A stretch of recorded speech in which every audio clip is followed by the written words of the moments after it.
Tanya-chan, what are you doing? The blonde girl whispered, trembling as she pressed against the back of the car seat. Tanya's hand gently ran through her long, golden hair, tucking the unruly locks behind her ears. Running her hands over the skin, which was as delicate as a baby's, Tanya could feel her temperature rising. Her cheeks were flushed crimson, her breathing quickened, and the fragile knees she was settled upon shifted restlessly. Just endure it a little longer. I promise. It won't hurt. From Tanya's hot breath, the girl's ear turned the color of a ripe apple. Tanya-chan, well, if it's you, then I will. The girl's voice wavered, yet conveyed all her resolve. That's good. Trust me, Asia. It won't hurt. From Tanya's hot breath, the girl's ear turned the color of a ripe apple. Tanya-chan, well, if it's you, then I will. That's good. Trust me, Asia. This time the breath hit her other ear, which mirrored the reaction of the first. The girl pressed herself harder into the backrest. Her breathing grew heavy, and her face was burning with heat, yet she obediently followed the instructions. What a good girl. How I love such obedience. Coo. Well, that's it, Asia. Tanya tied the final knot on the blindfold over her eyes. Forgive me, please. We're heading to a secret place now. There, I'll introduce you to our comrades. Tanya slowly slid off her knees. A rosy blush was still present on the girl's face, and her legs continued to shift restlessly, but she had finally calmed down. I'll need your help today. I grasped her porcelain-like hand. I'm really counting on you. Honestly, I have no one else to rely on but you. If you don't help either, then... Sob. Tearful notes cut through her voice. Oh, Tanya-chan, of course I'll help. I'm ready for anything. She covered Tanya's hand with her own palms. Only, is this a blindfold? Her hand grazed the thick fabric over her eyes. Forgive me, Asia. It's necessary right now. Know that I trust you completely. You are my dear friend. You know, it pains me greatly to hide something from you, but... Tanya's voice trembled again. The location of where we are going now depends on many lives. Especially mine. No, don't misunderstand. I'm sure you can keep a secret. One day I will reveal everything to you, but I have many enemies, and I absolutely do not want to put you in danger. Tanya's tearful voice reached the girl, who panicked and gripped her hand tighter. No, not at all. I understand everything. Holy-sama. Stop, Asia. I'll be offended now. No, Holy. I'm just Tanya, understood? We are friends, aren't we? But if you keep talking like that, we won't be friends anymore. Tanya pouted in annoyance and pulled away from her. The girl, as if falling into hysterics, immediately leaned in after her. She barely managed to grab her slipping hands. I'm sorry, Tanya-chan. I didn't mean to offend you. She squeezed them tightly, as if afraid of losing the connection. It's just, you are... That's not important, Asia. I am your dear friend. That's all that matters. I was just joking, because what kind of formality can there be between friends, right? It hurts me a lot when you talk like that. And most importantly, Sub, tearful notes cut through her voice again. It hurts me even more when my dear ones are in trouble. Only on you can I rely. She hugged her back with force. Oh, what are you saying, Tanya-chan? Of course I'll help. And it's me who should be thanking you, Tanya-chan. Thank you so much. I may not be worthy, but I will try with all my might to be your best friend. Besides, her voice trembled slightly. You helped me so much. I was so scared then, and suddenly, Sub, I saw a miracle, a true miracle from God. Thank you. She buried her face in Tanya's shoulder. Tanya could feel the moisture seeping through the blindfold. She gently ran her hand through her golden hair and sang softly in her ear with a nightingale voice. It's okay. It's over. You did well. You managed. She calmed her, stroking her head while mentally considering the current situation. Now all that was left was to instill a few directives in her so that she would correctly perceive everything that had happened and everything that yet would happen. You know, my brother also handled it well. I was in control of the situation, of course, but I only had to help him at the very end. I'm glad he's grown up so much. Eh? Tanya-chan, so you know that Isite-san doesn't know. That's right, Asia.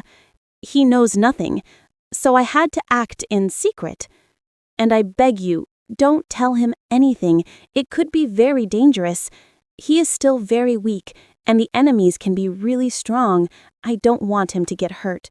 And I have no guards with me just now. They finally pulled up to the mansion. Ouch! The girl exclaimed, clutching the bracelet to her chest. Tanya glanced at it, realizing they had just passed through a barrier. Is everything all right, Asia?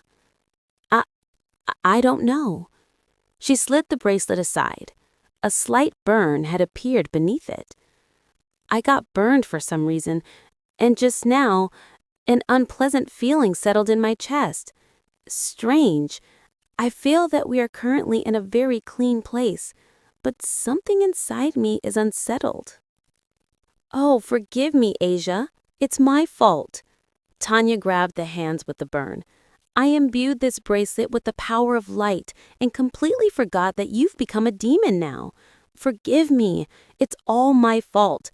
At my request, you... Tanya-chan, you're not to blame for anything. It was my own choice, because that way I was finally able to get closer to you and Issei-san. Her cheeks flushed. Interesting reaction. Could it be that the drunken orangutan dance performed by my brother has captured the heart of an innocent maiden? Who would have thought it? Of course, everything is wonderful, Asia. I told you, it doesn't matter to me who you are, human or demon. You are my friend. That's the main thing. And now she needed to dispel some of her misconceptions. Don't you dare compare me to those ungrateful church servants. I have nothing to do with them. Eh? How so? Tanya-chan, I thought you were definitely... Exactly, Asia. I am not connected with the church in any way, so you don't have to worry. Just like you now, nothing connects me with them. I told you not to call me holy, didn't I? That's one of the reasons. But please, don't talk to anyone else. It will be our little secret, okay? She put her finger to Asia's lips. The car stopped, and Tanya and Asia were met by the giant, Yoshi. After a clumsy introduction, where Yoshi accidentally terrified Asia, they headed inside. Asia, this is my request. Please, heal my dear people. Tanya grabbed her hands. They all suffered that night. They were following my orders. I tried my best to prevent casualties, but even I am not omnipotent. And now many of those who fought for your freedom are gravely wounded. Please, help. Of course, Tanya-chan. You didn't even have to ask, she exclaimed. But for my freedom, didn't the president and Issei-san defeat Rainare-sama? That's right, Asia. Tanya sighed sadly. If it were just Rainare, there wouldn't have been a problem. While we were guarding you, we fell into an ambush. A strong group of demons appeared. I don't know who they are yet, but we managed. I had to give it my all to keep the casualties to a minimum.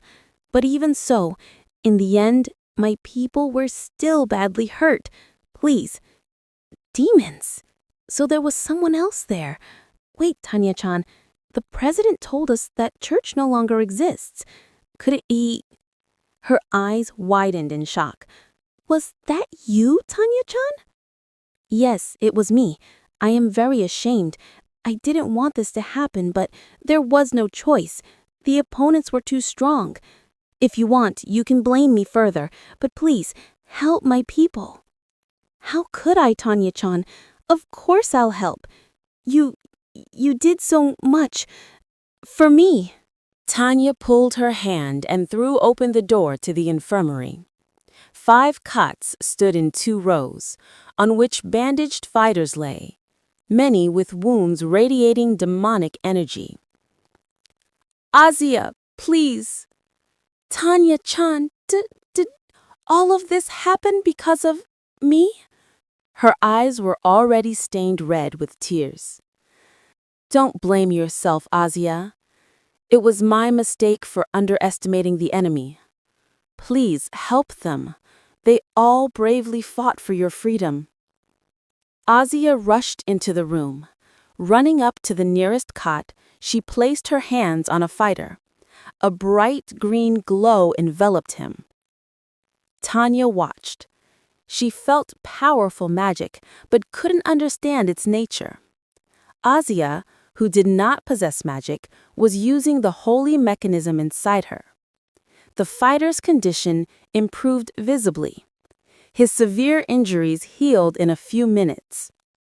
Ani-san, are you here? What is this? I suddenly feel much better. No, not me. You should thank our new comrade for this. Tanya nodded toward Azia.